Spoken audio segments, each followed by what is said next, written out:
নমস্কার, সময়ের বার্তা ডিজিটালে আপনাদের সকলকে স্বাগত।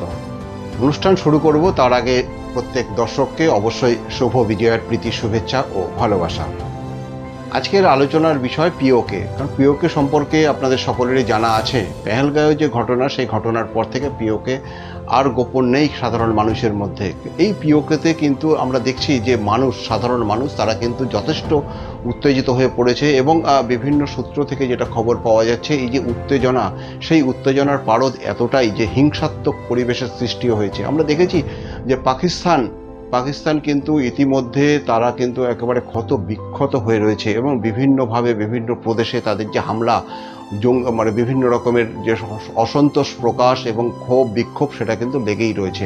এবং যেটা আমরা কিছুদিন আগেই দেখেছিলাম বালুচিস্তান, যেখানে বালুচ লিবারেশন যে পার্টি আর্মি, তারা কিন্তু এই বালুচকে স্বাধীন রাষ্ট্র হিসাবে ঘোষণা করার জন্য তারা আন্দোলন চালিয়ে যাচ্ছে এবং সেই আন্দোলন আমরা চলছে, সেই আন্দোলনের এখনও কিন্তু রেয়াত হয়নি। এবং সেই আন্দোলনের জেরে একটা গোটা ট্রেনকে হাইজ্যাক করেছিল বালুচ লিবারেশন আর্মির যারা সদস্য, তাদের যে দাবি, সেই দাবিটা কিন্তু একটাই মাত্র, যে বালুচ লিবারেশন বা বালুচিস্তানকে তারা স্বাধীন রাষ্ট্র হিসাবে দেখতে চাইছে, তারা স্বাধীন রাষ্ট্র করতে চাইছে। ইতিমধ্যে রাষ্ট্রসংঘে সেই আবেদনও পেশ করেছে বালুচিস্তানের যারা আন্দোলনকারী, তারা কিন্তু পেশ করেছে এবং সেই জায়গায় দাঁড়িয়ে তাদের যে সম্ভাব্য প্রধানমন্ত্রী, তারও একটা রূপরেখাও তারা তৈরি করেছেন। এখন রাষ্ট্রসংঘ কবে তাকে স্বাধীন রাষ্ট্র হিসাবে বালুচিস্তানকে গ্রহণযোগ্যতা দেয় বা মান্যতা দেয়, সেটার দিকে অবশ্যই নজর থাকবে। এবং পাশাপাশি পাকিস্তানের বিভিন্ন পাঞ্জাব প্রদেশ, হিন্দু প্রদেশেও কিন্তু লাগাতার আন্দোলন চলছে, ক্ষোভ বিক্ষোভ চলছে।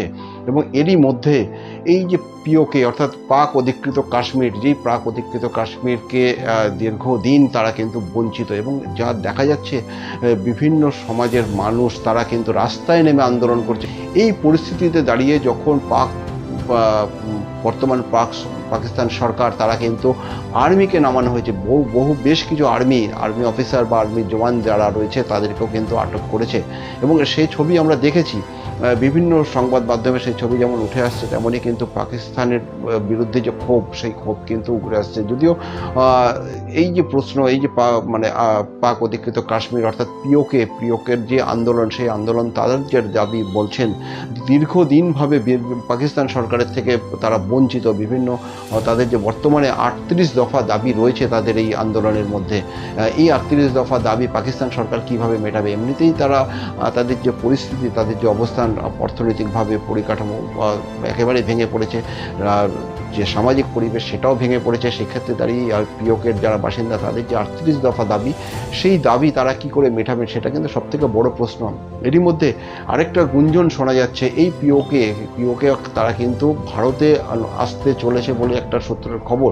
কিন্তু এইটা কতটা বাস্তব, কতটা যদিও আমরা বেশ কিছুদিন আগে যখন পেহেলগাঁওর ঘটনা হয়েছিল, ভারতের বিভিন্ন রাজনৈতিক দলগুলি একটা দাবি তুলেছিল যে পিওকে ভারতের অধীনস্থ করা হবে। তবে ভারত সরকার সেই বিষয়ে কিন্তু আমল দেননি। তারা দেখেছে, তাদের শুধু জঙ্গি ঘাঁটিগুলো, এই যে অপারেশন সিঁদুরের মধ্যে দিয়ে জঙ্গি ঘাঁটি, সেই জঙ্গি ঘাঁটিগুলোকে একেবারে নিখুঁতভাবে চিহ্নিত করে ধ্বংস করেছিল। সেই চিত্র কিন্তু সারা বিশ্ব দেখেছে। এবং তারপর থেকেই যে দাবি, সেই দাবি নিয়ে কিন্তু বর্তমান যে কেন্দ্রীয় সরকার ভারতবর্ষের, সেই কেন্দ্রীয় সরকারের বিরুদ্ধে একাধিক বিরোধী রাজনৈতিক দলগুলো তারা ক্ষোভ প্রকাশ করেছে, তিরস্কার করেছে, কিন্তু সে বিষয়ে আমল দেয়নি বর্তমান কেন্দ্রীয় সরকার।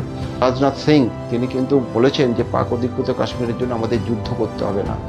তাহলে কি করতে হবে? কিভাবে পাক অধিকৃত কাশ্মীর আসবে? যে কোনো পদ্ধতিতে, যেভাবে পাক অধিকৃত কাশ্মীরের সাধারণ মানুষ তারা বঞ্চিত, তারাই আন্দোলন করবে। সেই সূত্র ধরে যদি বলা যায়, রাজনাথ সিং কি কোনোভাবে এই বিষয়টিকে তিনি আন্দাজ করতে পেরেছিলেন?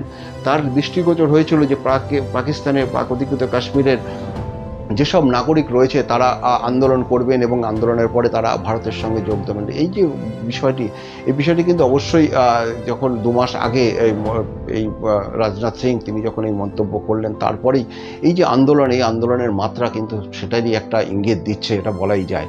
এখন দেখার যে যাই হোক না কেন, এই যে পাক অধিকৃত কাশ্মীর আদতে